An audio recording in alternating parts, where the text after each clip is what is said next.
Guys, I don't think you're going to get any cleaner than that, man.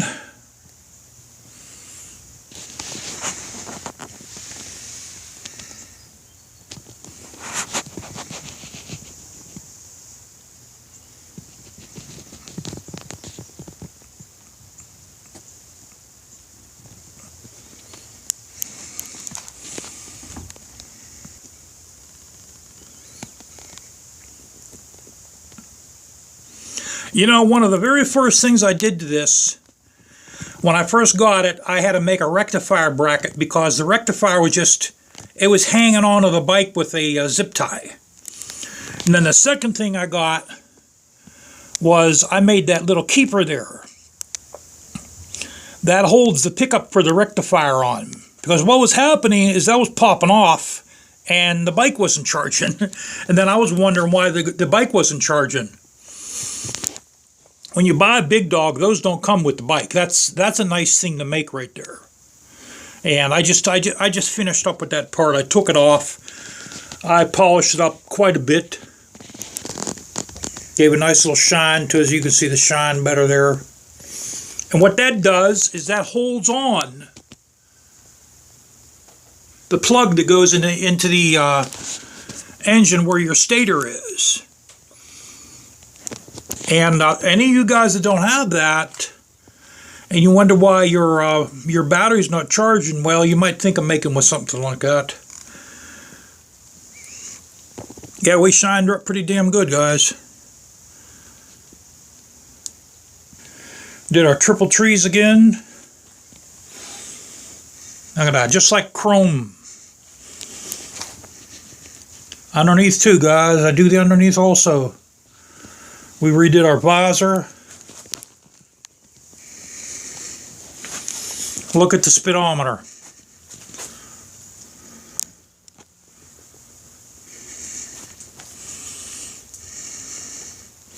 The controls. We hit our controls.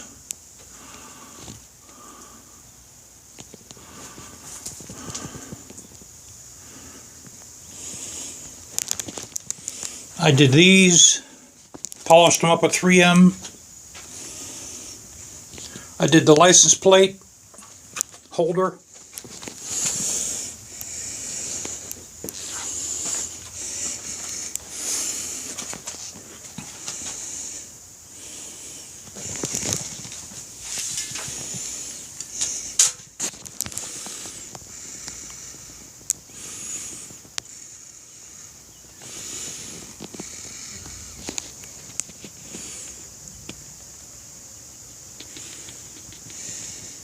I got an engine detailing brush kit, and there's several of these in here. So what they are is they're plastic brushes.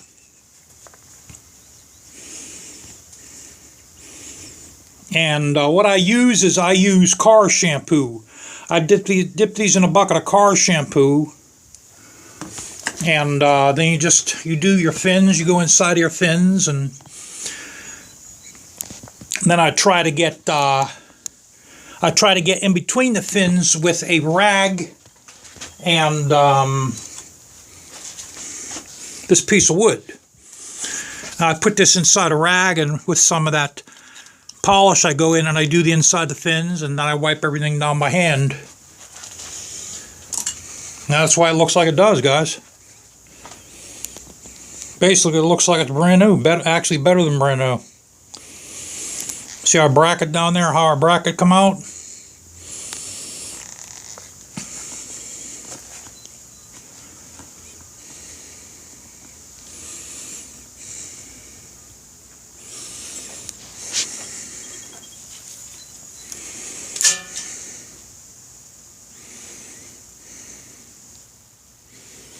Yeah, the story with these is the people that make these, they're over in Cleveland, Ohio. And they didn't want, at first, I paid for them. These are like 90 bucks. They're like 90 bucks.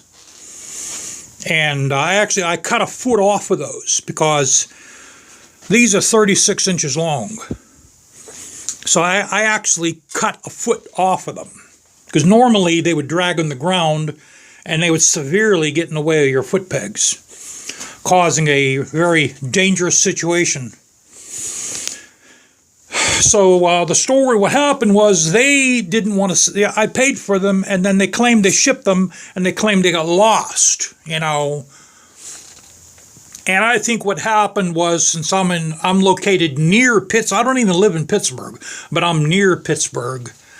And, you know, my mailing address is Pittsburgh, so I guess they weren't very fond of me because of the Cleveland Browns and Pittsburgh Steelers thing that's going on. And then they finally found where these were, and they claimed it was the post office that messed up. Meanwhile, I know it wasn't. They just dragged their feet about mailing them. It took like 2 weeks to get them.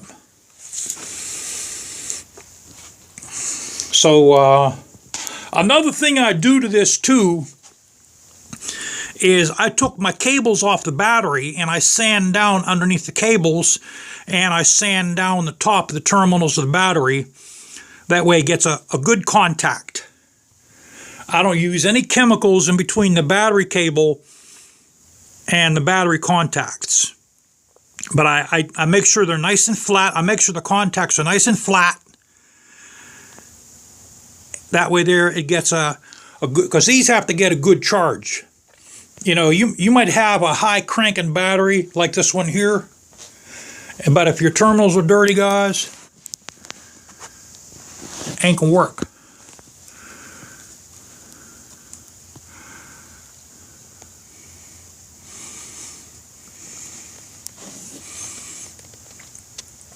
And this guy here, possibly after this year, I'm going to replace him with another one. Tell you the truth, I don't even remember how old this is. I think it might be 2 years old. Maybe even 3 years old. That might be 3 years old. So it's probably still good. I might have one more year in that, and then I have to replace it. So yeah, let's see. She's looking pretty damn good. Here, let's take one more look at the front, guys. And my little keeper there I made, man.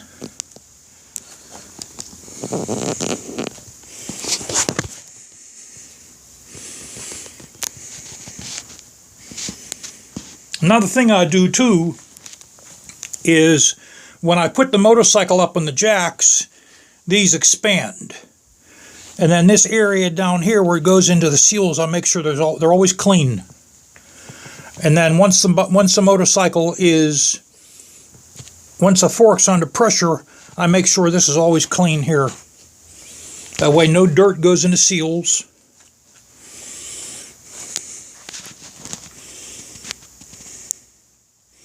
I think I'll actually be able to take this to work all next week. We're supposed to be in the 90s next week.